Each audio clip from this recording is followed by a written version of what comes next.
Apakah ada solusi bagi saya untuk menasihati keluarga yang sudah melakukan dosa syirik, yaitu datang ke dukun untuk pengobatan? Sudah beberapa kali disampaikan, tapi tetap saja tidak didengar. Apakah ada nasihat untuk Ana, Ustaz? Baik, pertama, para hadirin dan hadirat rahimani wa rahimakumullah, ya, mendatangi dukun. Ya, apalagi dukun-dukun ya memang dia bermuamalah dengan syaitan. Ya, bermuamalah dengan iblis dan dia menggunakan bantuan-bantuan iblis, bantuan syaitan. Yang kemudian orang tersebut dia harus menyerahkan sesajen-sesajen yang dimaksudkan kepada syaitan. Tadi jelas ini adalah perbuatan kufur.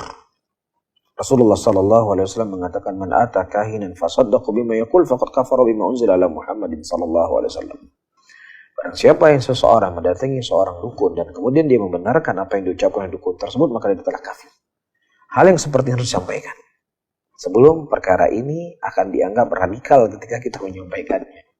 Ya, karena dianggap ini budaya harus dilestarikan. Nauzubillah.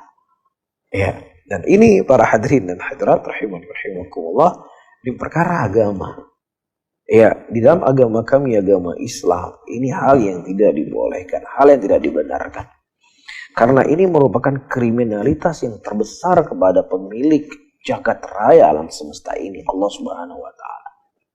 Dan ini merupakan kriminalitas kepada pendahulu, penghulu kami, Nabi besar Muhammad sallallahu alaihi wasallam. Bisa difahami ya? Jadi walaupun seperti saya sebutkan ini mudah-mudahan enggak ya terjadi, tetapi ada sebagian orang akan menganggap ketika kita membahas perdukunan ini kamu telah anti NKRI. Ya, ini nasallallahu salamata wal afiyah. Ya, nasallallahu salamata wal afiyah. Nah, ini hal yang perlu untuk kita garis bawahi. Nah, ini kan penyakit ya, harus kita ketahui. Nah, yang kedua, bagaimana cara kita mengobatinya? Pertama, tentunya kekuatan yang paling terbesar, hidayah itu adalah milik Allah Subhanahu wa taala.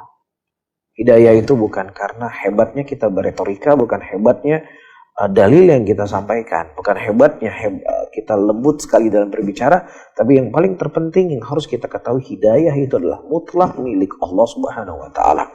Sahabat pendengar Radio Syarif Aceh 96,1 FM, kita keluar sedikit ya. Jadi ada dua manusia. Yang pertama Abu Thalib, yang dia tinggal di Mekah bersama Nabi Muhammad sallallahu alaihi wasallam. Dia tahu Nabi Muhammad. Yang kedua, ada seorang laki-laki yang bernama Salman Al-Farisi. Dia seorang majusi yang dipingit oleh bapaknya di rumahnya. Ya, dan dilarang untuk keluar rumah. Karena bapaknya khawatir si anaknya ini akan terkontaminasi dengan pemikiran-pemikiran luar. Secara logika kita, mana yang lebih mudah untuk masuk Islam? Abu Thalib atau Salman Al-Farisi? Secara logika kita. Nah, tentunya Abu Thalib. Karena Abu Thalib pamannya Rasulullah, dia tahu Nabi Muhammad. Nabi juga menasihati dia. Dan dia juga tahu sebaik-baik agama adalah agamanya Muhammad sallallahu alaihi wasallam. Dia tahu. Benar gak? Nah, ini kan faktor-faktor yang secara matematika kita, dia lebih berhak, dia akan mendapatkan hidayah. Tapi justru logika kita, matematikanya, hitungan kita meleset. Justru Salman Al-Farisi yang tadinya dipingit oleh bapaknya, yang dia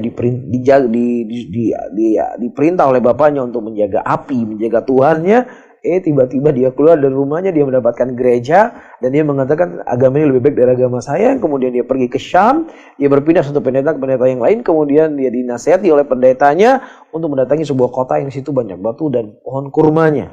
Perjalanan panjang. Iya, beliau jadi budak dan seterusnya dan seterusnya.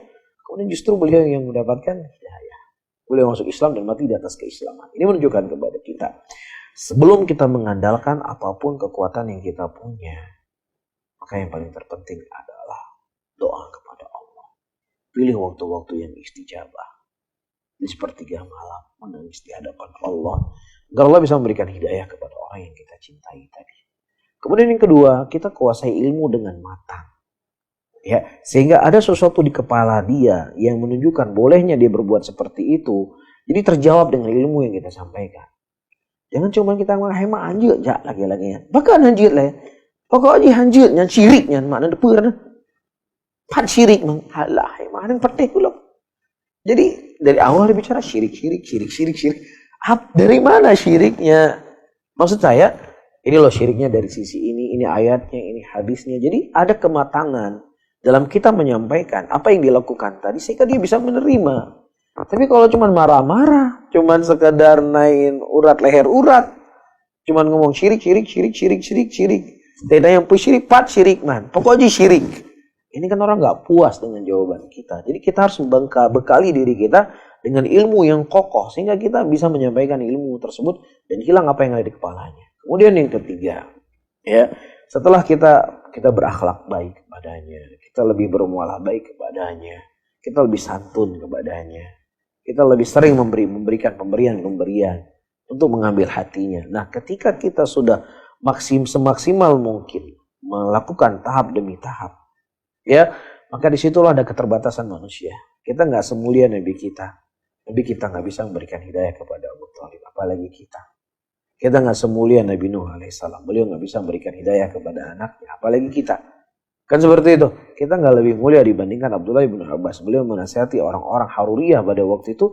Sebagian mereka bertobat. Ada sebagian mereka juga tidak bertobat. Nah disitulah menunjukkan kepada kita ada batas titik lemahnya kita yang memang kita nggak mampu untuk melakukannya. Bisa difahami kan sudah kita serahkan semua kepada Allah Subhanahu wa Ta'ala. الذين آمنوا وتطمئن قلوبهم بذكر الله ألا بذكر الله تطمئن